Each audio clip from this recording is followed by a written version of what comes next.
This is the Non-Tech Podcast, conversations about education, technology, and culture, with Dr. Doug Reed and Dr. Matt Stranick. Thank you for joining us.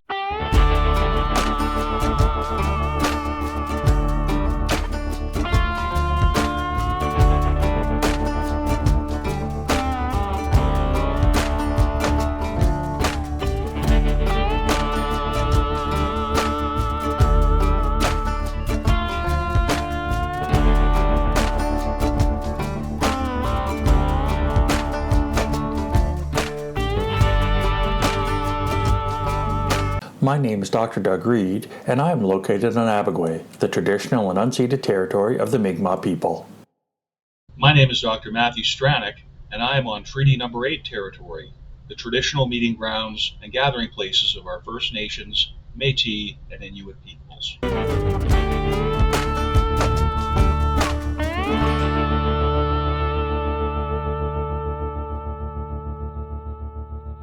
Hello, everybody. Welcome to the latest edition of the Non-Tech Podcast.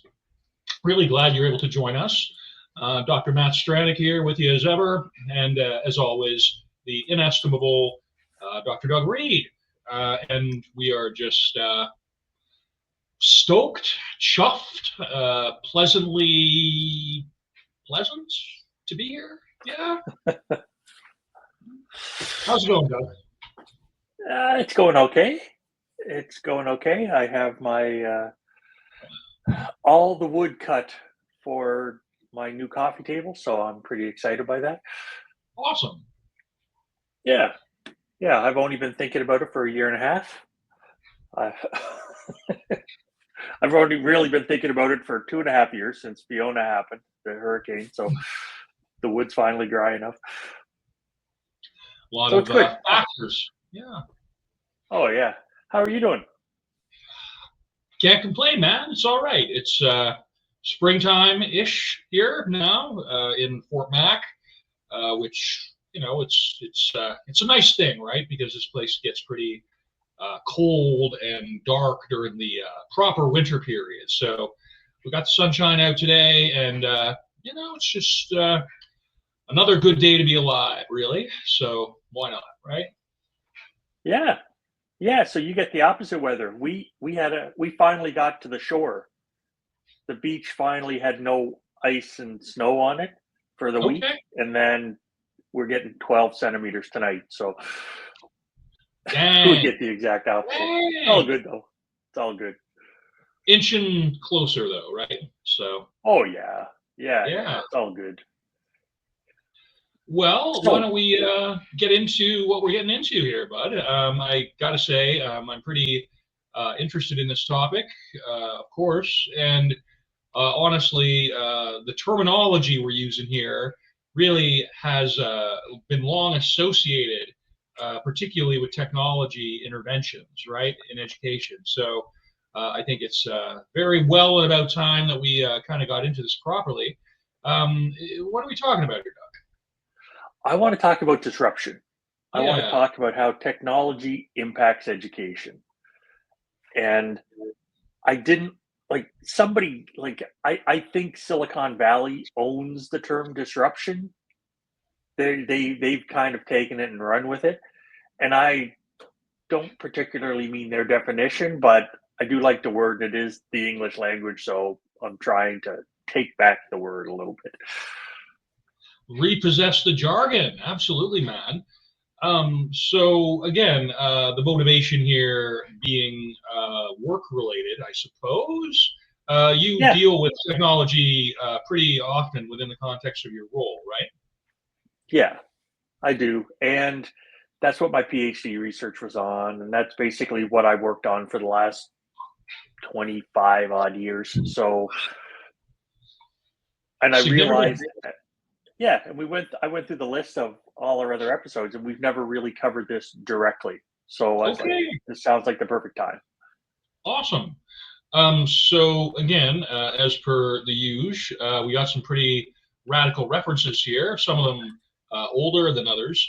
We got this Grease Junior PJ from 1974 about educational radio. And man, oh man, I just love that concept on principle, man. Me too. I think it's awesome. Yeah. I did find 2 articles from the 1930s, but they didn't give me what I wanted. So I figured find the best article, not the earliest article, if that makes any sense. Makes all kinds of So sense. All Greece, you undergraduate and graduate students who are doing research who might be listening to this, you can take that to heart. yeah, That's good. Yeah. there's normally when I grab one of these articles, what I try to do is grab one passage or one image or one list and talk about that. And this time there was 3 things in it that I really loved and couldn't decide. And I'm like, the heck with it. We're not paying for paper or ink, so let's put all of them down. The one thing I really loved is in 1974, radio has been shown to be as effective as conventional methods. Whatever conventional, what's that, like stand and deliver face to I face? think that must be the in-person experience, right, as opposed to the distributed through radio technology, I suppose. Yeah. So we still have that now. Online is just as effective as conventional methods. Radio 50 years ago was just as effective.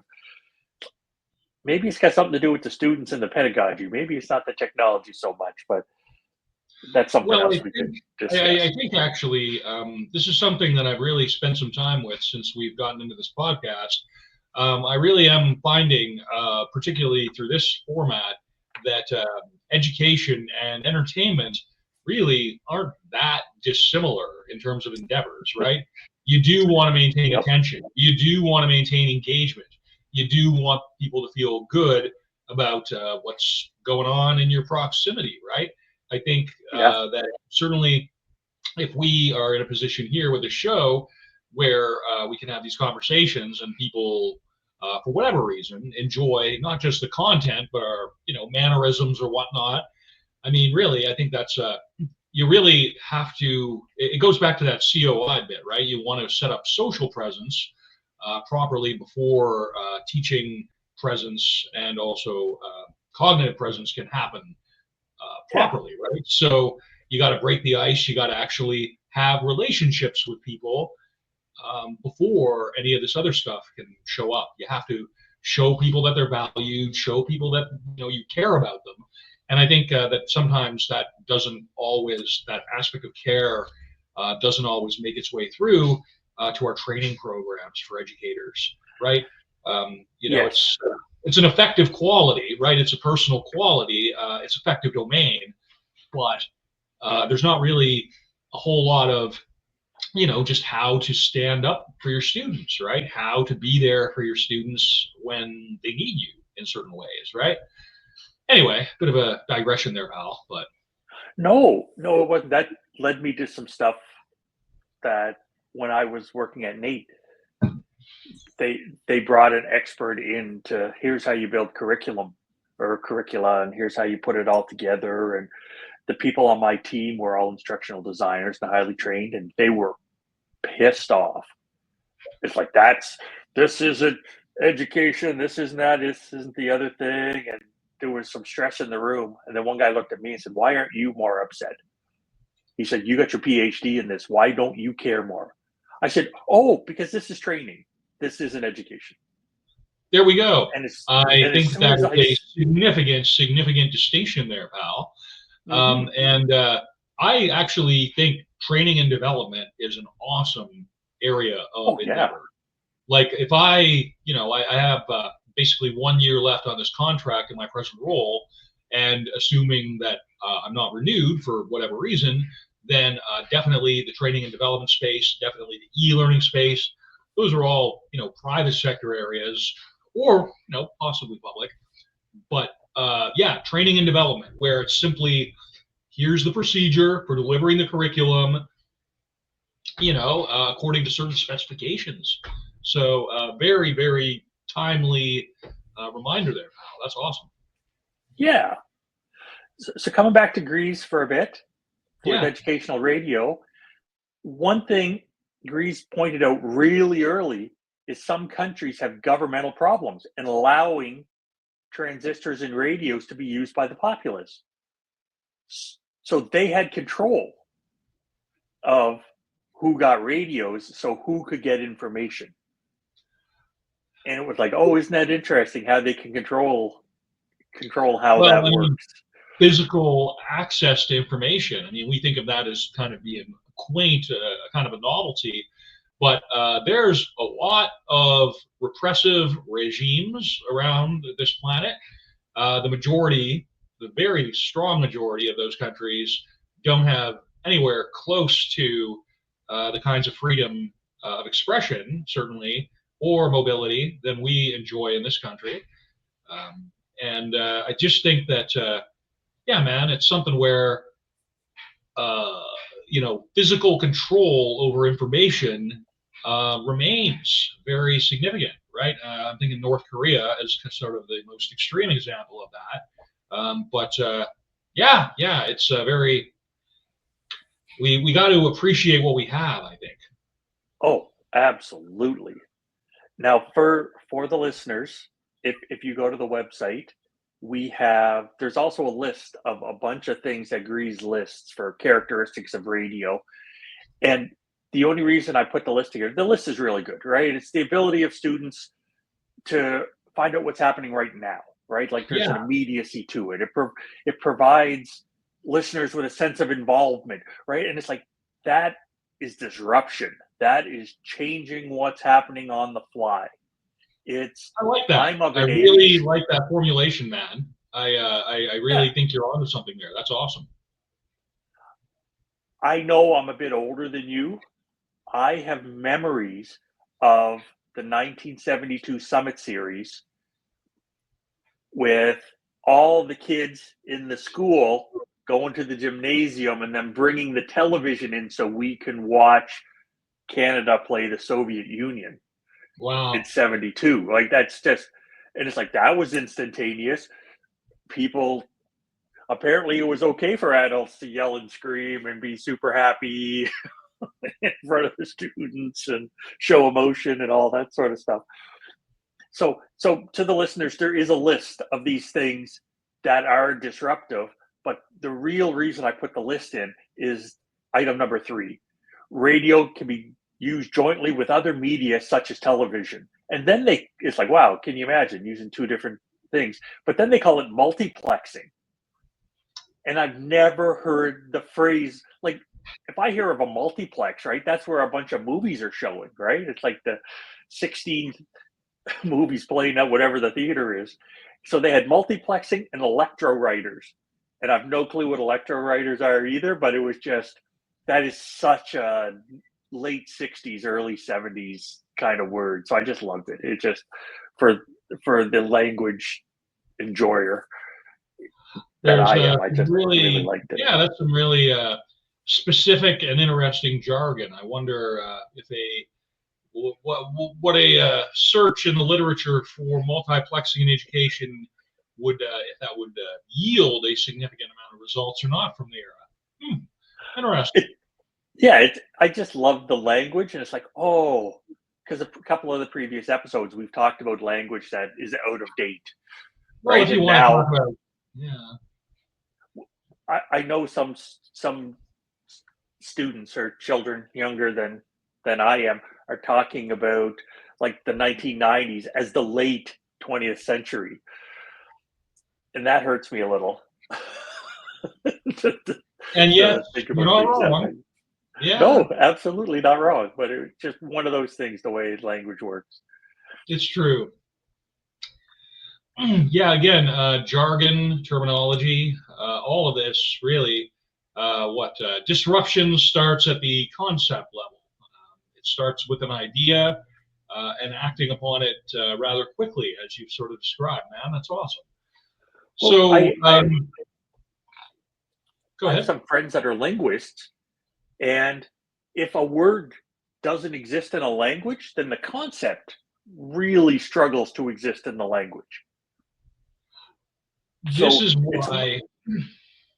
Yeah, you're the literature person. I'm sure you can tell me more about that. Well, my first thought on what you describe is it just sort of is why what happened with Indigenous and First Nations and Aboriginal people in this country is all the more devastating, because when people don't have their own language, when people don't have their own sense of reference points, it's not just, like a communication medium. It's as you said, right? It's how you engage with the world is very, very much associated with language shaping your ability to engage and express things. So again, man, I just my first thought is, wow, we just did such a terrible thing to our indigenous peoples in this country with that. But Yeah. And look at the technology involved with that. That was guns, money, alcohol, industrialization, and they just Yeah. wiped out whole swaths of the population. And they did it by cultural destroying genocide as well as physical genocide is what it is. Yeah. Anyway, man, not to go too much down on a downer there, but are we ready to go into this beautiful friggin' diagram and this quote by Amber Thomas? Yes, there's an article from 2014, Van Morik, Brockman, Hall, Byfield, Hines, and Worthington. And it was Open Education, a study in disruption. So it was about the concepts of open education, but not like the UK open education, like the Open University from the 60s in the UK. This is much more recent. And there was a quote in it that I loved, and it was a quote by Amber Thompson. I'm not sure we always notice. Sometimes when mainstreaming happens, we don't recognize it. When did e-learning become part of the fabric of education? It's like, because it is. It's there now. And did people really notice it? Or was it just the sudden jolt of the pandemic pivot where, okay, this is happening. Make it work. What would have happened if we didn't have online learning and the pandemic happened? Would there just be no schools, or will we just have put everything in the mail? Well, to sort of ask that question is to sort of imagine a world without the internet. And I mean, the internet is the fundamental communication format of the late 20th and early 21st century. I don't see any aspect of that changing. And I'm really interested in this diagram that you've included here with that reading, because there's a sort of a corollary here. They're making sort of a position between economic standpoints, disruption, political and economic standpoints, as well as disruption. And there are some references here to MOOCs, which I just I spent enough time with them, right? I'm like, oh, that's interesting. So it's just kind of sure. it's a neat thing, right? It's a neat way of kind of conceptualizing some of these issues, right? Yeah, so they, this crew, Van Morik et al., took a bunch of attempts at open learning, like Coursera, like edX, FutureLearn, MOOCs, Straight Align. They took these and then put them in 4 different categories, investigated them through 4 different lenses, including how technologically conservative or technologically disruptive they were, economically conservative or economically disruptive, institutionally conservative or disruptive, and pedagogically conservative and disruptive. And then they took every one of those and put them in the diagram to say, oh, here's where they go. And it was a very interesting way to examine it, Definitely, in my humble opinion, because some of those factors are not factors I've ever researched. Like I've never researched institutional conservatism. I haven't done it. I was always the other way. It's here's the new thing. How can we help the students more? Or does it help the students more? And I never really dug in to investigate what does that mean for the institution? Right? It's like, that's not my problem. My problem is to help the students. Somebody else is involved with getting the money and getting the infrastructure and organizing the schedules for the classes. That wasn't me.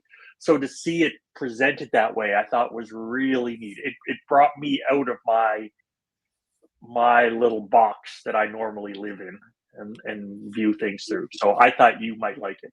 And I'm just disappointed because it wasn't colored. Like, this is a very black and white diagram, and I couldn't find a color version so you can see the Coursera edX stuff better. Well, I just would say that this is that's like what a conceptual framework is for, to really concisely and clearly express a way of thinking that may be novel or maybe innovative. So again, man, you're absolutely on point there, that this brings in a variety of perspectives and considers them pretty comprehensively within that set, right? Yes, and this is the first time I've seen those 4 factors presented this way. I have read a lot of research, not just in education or not just in technology, right? Like, I read a lot. That's where I dig in. And You're an omnivore. I am definitely an omnivore in this diagram. So readers or listeners, if go to the website and take a look at this, and this will melt your noodle. This is so different. And I think different can be good. So if you're looking for something to research, holy smokes, this might be a direction to head. Absolutely. Okay, so now we're getting into here a pretty compelling statement at the face of it here. Crisis requires society to renew itself, albeit in a disruptive way, from Garcia Morales et al. Oh. And that's good. Yeah. Yeah, there's a 2021 article about the transformation of higher ed after COVID. And they talks about how crisis needs society to renew itself somehow. It's like anything else. It's, what are we going to do? Okay, something big's happened. Now what? Right? Society doesn't stop. Society continues somehow. And how does that happen? Because the big thing happened, the disruption happened, the crisis happened, and now what do we do? And they talk about the universities must be able to provide quality education in a scenario of digital transformation. And that's what we were in: disruptive technological innovation, accelerated change in the educational framework. When I started teaching way back in the day, those weren't words that were ever strung together. There was some computers in the school, right, over in wherever, right down that hallway, there's that little room, but not like what we've dealt with now. The teachers today and educators today are dealing with stuff that did not have to happen 20, 30, 40, 50 years ago. So it's, how does the disruption change how society moves forward? Well, every generation has its own challenges in terms of communication, yes. in terms of education. So, yeah, it's a serious question, and it's a good question to look into here. I think that absolutely, adds value here to our discussion. I met a fellow when I was in Alberta. He had been, when you're a sessional prof, I call it a ghetto, because you can't get out, right? Like, you're stuck. Yeah, I'm teaching 7 classes this semester and I'm making 30 grand, right? Whatever, or 40 grand. Like, I'm not making enough money to survive, really. And this fellow had been doing that at University of Alberta, and then had accepted a job with benefits at MacEwan University. And all he knew how to do, like, he was fantastic at what he knew how to do, but he analyzed short stories. That was his niche. That's where all his research was. That's where all his study was. And so I sat down with him, because he was expected to put some stuff online in our learning management system. He couldn't do it. He was used to the department secretary printing off the stuff and then him writing by hand and then handing it back to the department secretary. And I'm like, oh, and he's looking at me working on the computer and stuff. He's like, holy smokes, there must be a lot of jobs for you. Who has skills like that? And I'm like, sorry, man, a lot of us do now. We have no choice. So he dug into the research, and he was very good at the analysis. I can't remember his name for the life of me. He was a really nice person, but he had never had to deal with the technology involved in the teaching component of it. Again, we all kind of have our unique contexts and our, I guess, embedded practices of academic and educational work. So again, it's a lot to do with the culture of the institution. It's a lot to do with culture outside the institution and how people engage with technology generally across the spectrum, right? So that person may not necessarily have much to do with technology when they're not at their work assignment. So again, there's kind of this, I don't know, there's the literacies and skills that follow you around between work and your extra kind of work life, I think. So yeah, man, this is all good. Yeah.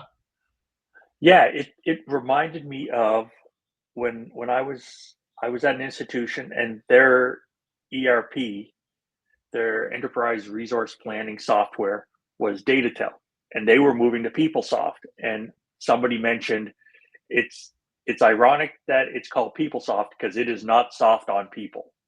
And it was just a number of people that were just, nope, I can't do the new system. I quit. I'm retired. I'm going someplace else. I'm doing whatever else, because the disruption was there and it was impacting them in such a huge way that would be invisible to the outsider. Like, I didn't notice, I didn't realize until I talked to some people, and their jobs were fundamentally changing. And that was bleeding into what the educators were doing.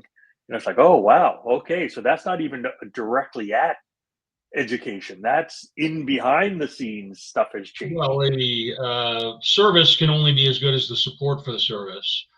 And that is something that needs to get more traction, I think, in higher ed. Oh, yeah. Yeah. Absolutely. Yeah, man. So these aren't in chronological order this week. I try to do them in chronological order a little bit, but I couldn't this time.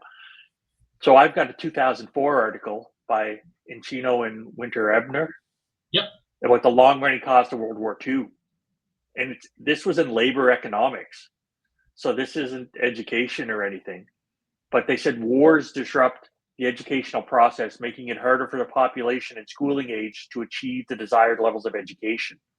And they could see the blip in student scores for the countries that were involved in World War II directly, where World War II was happening right there, and in countries where World War II was happening at a distance or wasn't happening, because there was a bunch of European countries that didn't get involved in World War II.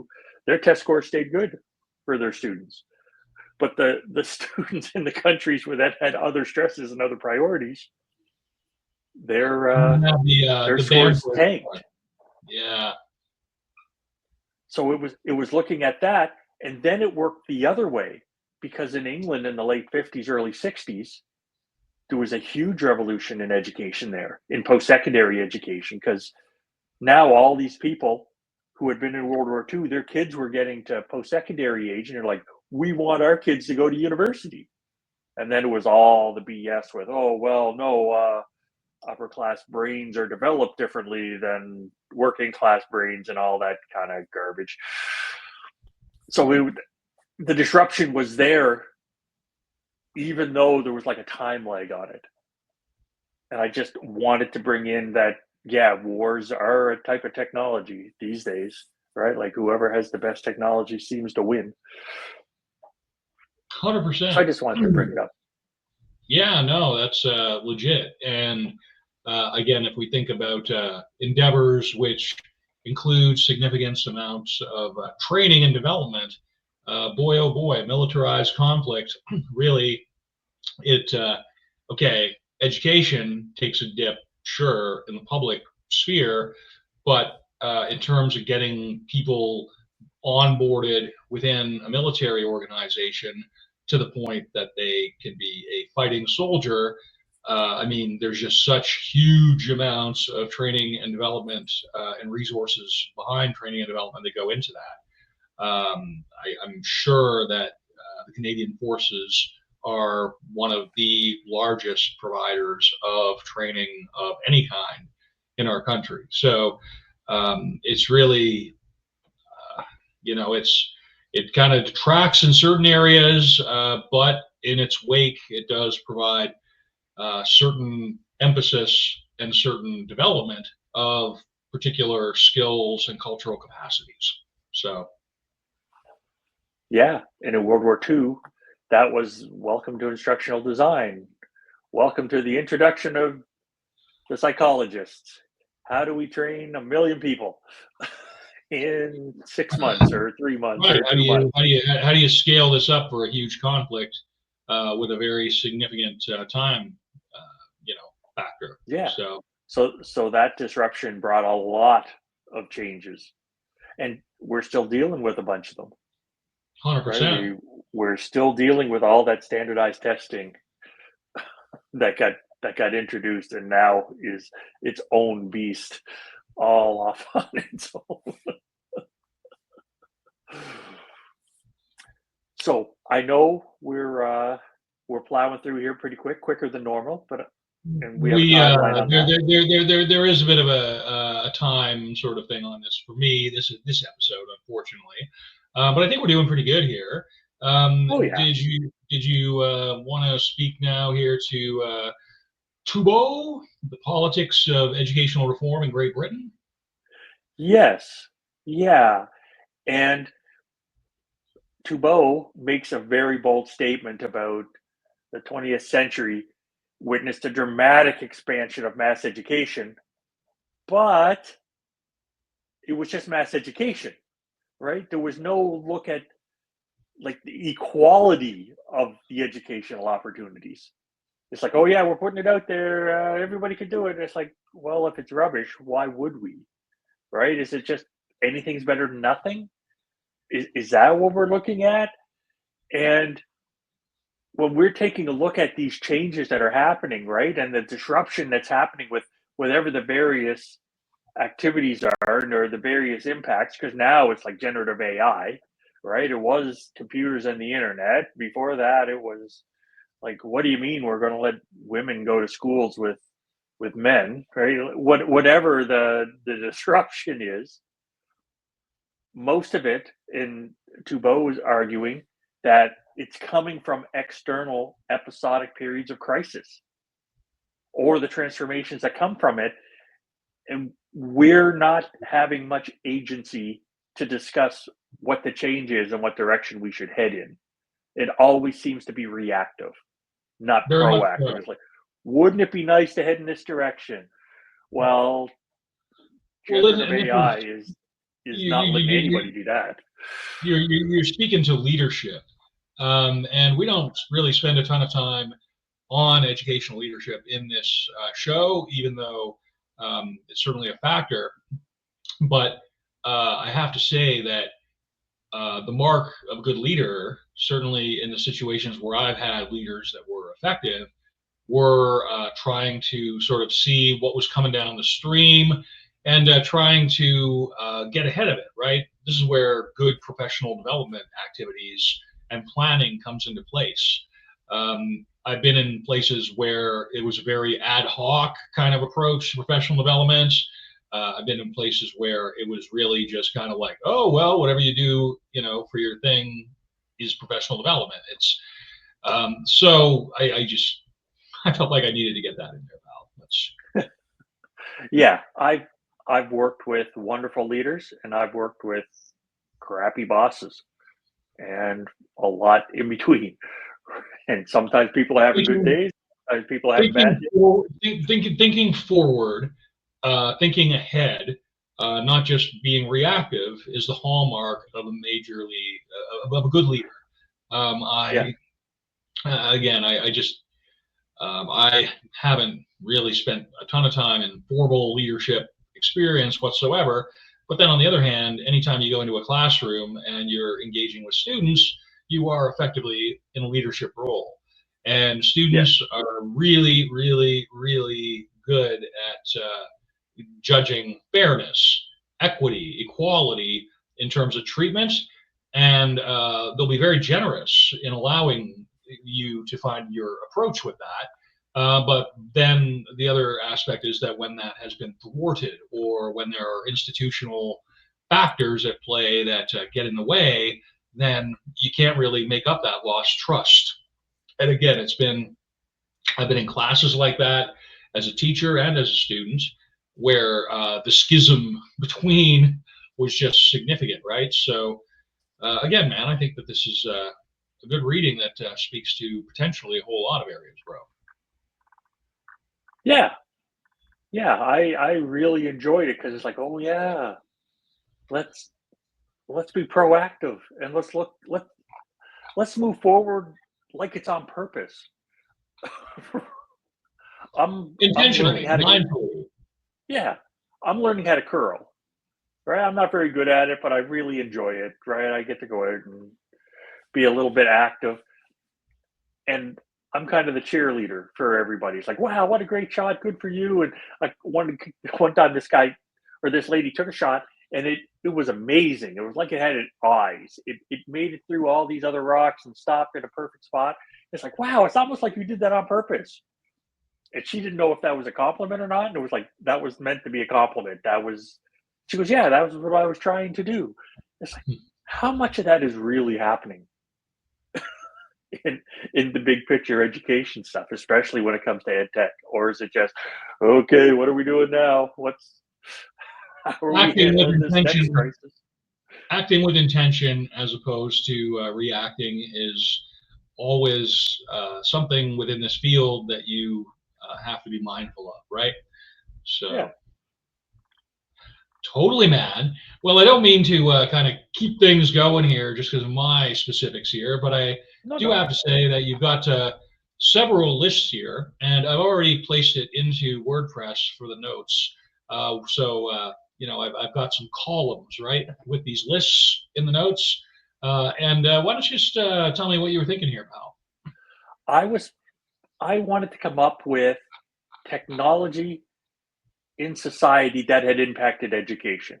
And this is my list. I didn't find this list online. I didn't look for this list online. It is not complete, but it's all stuff I've been interested in at some point in my life.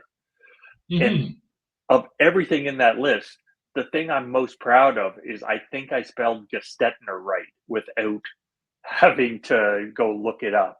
Because I remember watching people just build up their upper body strength by cranking out those blue or purple printouts or whatever it was. You get that master and you run it through the liquid and the papers come through before photocopiers became more widespread.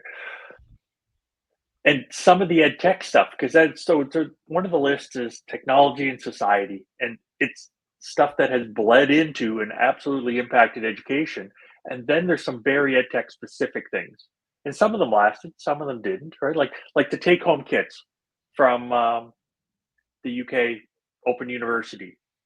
When we had our wonderful interview last summer, it was just, people don't really do take home kits anymore. It's like, here, nobody's handing you 10 chemicals and go home and do this in the kitchen and try to make it do whatever. Yeah, that didn't really happen. It's kind of like smell-o-vision. You used to be able to get those printers, and Right. you could set the printer up to pump out whatever the smell is to try to. Right, some things were a flash in a pan; they didn't work, but some things are still going, like open learning and OERs, open educational resources, like all that sort of stuff. Totally. And resource availability didn't really fit in either of those, but it was very much an ed tech disruptive thing. So that was a different factor altogether. This might be the start of a paper that I write, just because I haven't really written an ed tech paper in a while. I've been writing on other topics. Cool. But is there anything there that struck your fancy? or you had a question about, or you want to comment Well, on? again, I just I appreciate sort of the approach here, and again, my dad actually, when he was a young man, owned a Gestetner. He had sort of a publication associated with his, I don't know, youth activities as a teenager.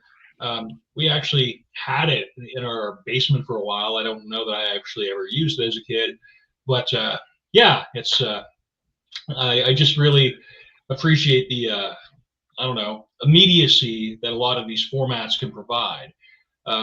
Every educational context is unique, and therefore, even though you have some general sort of tools and applications like a learning management package or whatnot, the implementation is always very, very specific. It should be specific and differentiated to your particular group, to your particular learners. So again, it kind of speaks to your previous sort of comments to no cookie cutter approaches, no one size fits all, right? Yeah, and it's the andragogy or the pedagogy that matters. The technology is there to help. It's the student learning that matters. 100%. It's not here, I pump that content out, there you go, it's your problem now. Yeah, it's not that. But that's my bias. That's where I well, and when I was at Thompson Rivers, working in a largely support capacity for Moodle and other technology, part of the aspect of that role was like, well, you got to show them, you know, the technical process. You weren't really being asked to weigh in on the teaching approach. And for me, that was a source of kind of ongoing, je ne sais quoi, you know, cognitive dissonance, because I mean, I was hired, right, with all this training. So to just say, well, just forget all that about the teaching stuff and just literally help them execute a procedure in Moodle. I mean, there were a lot of reasons that role was ultimately not a very good fit for me, but that was certainly an aspect of it, right? Because I've got all these awesome pedagogical and whatever ideas, but when it's not your class and you're just being asked to sort of provide a very, very limited set of services for somebody else, I think it is good. I think everybody should have that kind of customer service sort of orientation or experience, but to just sort of reduce certain elements of education to a technical procedure, it's just, I don't know, it's not very satisfying from my perspective. Oh, yeah. I don't know anybody that's really satisfied by that sort of thing. And it doesn't make sense to hire an educator to do that. No. Because the educators I deal with want to help. They want to do better. They want to help the students. They want to learn more. They want to make the world a better place through their relationships. And it's like, okay, here's your job. We only care about your technical info on that. And otherwise, we're going to put you in a box. Yeah, and where the role of the employee is disregarded, where your only value comes from one sort of limited set of skills or competencies, and then the rest of it is just left kind of unaddressed, right? The whole person, the whole employee. So again, with my current position as an English teacher, this is something where I feel like pretty much everything I'm doing has some relationship or overlap, including this stuff, right? So yeah. Anyway, man. Anyway, I don't mean to kind of push forward on my particular thing here, but we do have some lovely images, man. We do have some pretty stoked images here. Yeah, yeah. And as I looked at them, I realized that they might be a little depressing. But that's where I was when I put them together. Such as the times that we're in, though. Yeah, that's very fair. I think it's endemic of the culture, the cultural moment, the 51st state kind of vibe that we're kind of encountering now. I don't mean to talk about it. I won't be talking about it. Dan and I recorded the music podcast last night. And I mean, I had a few things to say about that. And I'm just saying, for the purposes of this, that we are actually living in times which are very conducive to cognitive dissonance. Never has there been a time in our culture when the separation between actions and words, I mean, it's like there was a time that I remember even that there was an expectation that there would be an alignment there, but that's just completely, gone extinct from what I can tell. So anyway, man. Yes, indeed. I do so like I have some pictures. I like the one of the educator on the unicycle on the tightrope with a bunch of children. I think that's that my digital clutter is my digital clutter. detritus. So it's an educator on a unicycle, and COVID-19 is the wheel, and his whole class is on either side of that big long balancing bar. And the kid on the end's like, "There's a net, right? Like we're going to be okay in this school year." And it's like nobody knew.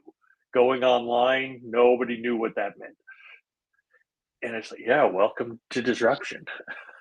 This is the technology changing anything as a reaction to worldwide pandemic. 100%. But again, it's still the reaction to something. So that just, if only reactionary as opposed to having plans and contingencies sort of in the offing, right? Yes. So, and you got some good links here on radio education, my friend. Yeah, I did a deep dive. I really got interested in it. The first distance that I did was in radio, was teaching through the radio. And I've talked about that in a couple of episodes, so I'm not going to spend any time here with it. But I love the concepts. And there's a whole bunch of websites out there about here's how to do it. Here's where to go. Here's a bunch of other people doing it. Go take a look. And most of these are Canadian. And I know the Australians were way better at it, or for a way longer than, because when I was down there, they were very proud of that school of the air. So yeah, those links are there. They're all working as of Friday. So awesome. Yeah, voice ed. I'm aware of that for sure. That's got a lot of traction on it in this country among educational practitioners, man. So that's awesome. And I'm seeing in the document that we have a word and a question of the podcast, but there's nothing in here for the phrase yet, my friend. Really? I typed it in. Okay. Oh, the word. You know what it is? I'm looking at a Word document. I downloaded a Word document with the notes. So yeah, I'm not. Okay. That would be why, Doug. Well, why don't you just run us through these three things for the? Sure. The word of the podcast is disrupt.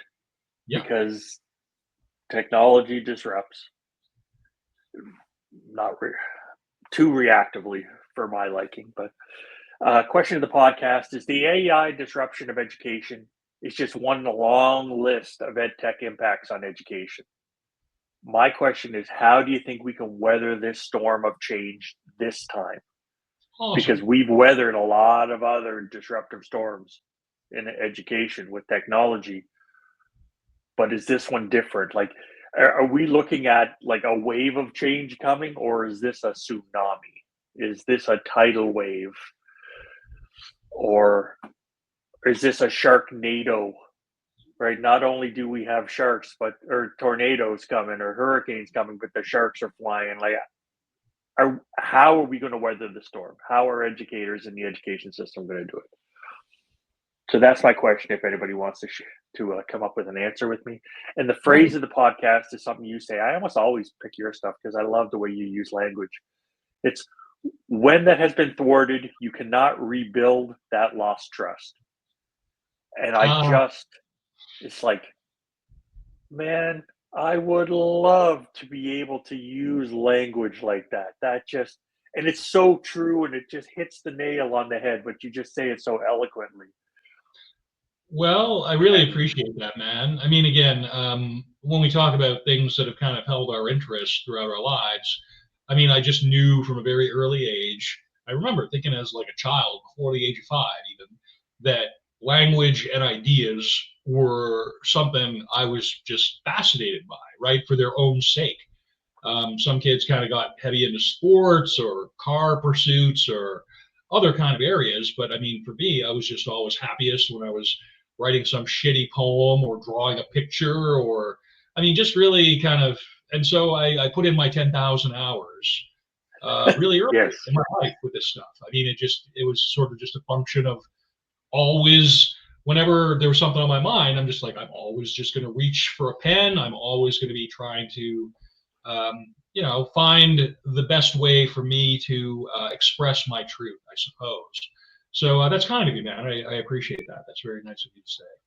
Yeah, I wasn't meaning it to be complimentary. I'm meaning it because I like it. No, man, I recognize the value that this can have for other people.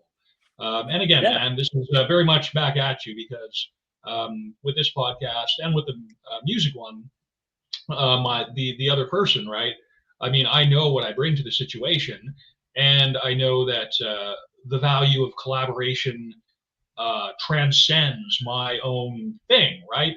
And so Yes. I definitely have the utmost appreciation and respect for your viewpoint on this and what you're bringing to this as well, my friend. So Thanks. Being a social man. constructionist, I need that other person. I need that conversation, and I like the way we bounce stuff off each other. So I completely this is agree, working. man. Totally. Well, I regret that I've got to bolt because I have an interview just in the next few minutes here, assuming that the person hasn't changed their plan in the past little bit. So I'm going to get out of here. Thanks a lot for joining us, as always. I think we're kind of back in a mode where, at least until June anyway, we can probably plan on weekly or bi-weekly going forward. There's no Middle East trips or anything like that, right? Coming up. So, not that I know of. Yeah, man. Okay, well, that's it for me. You have anything else here, Doug? Nope. I hope everybody has a great day, and we'll see you next time. Awesome. Take care, everybody. Bye for now.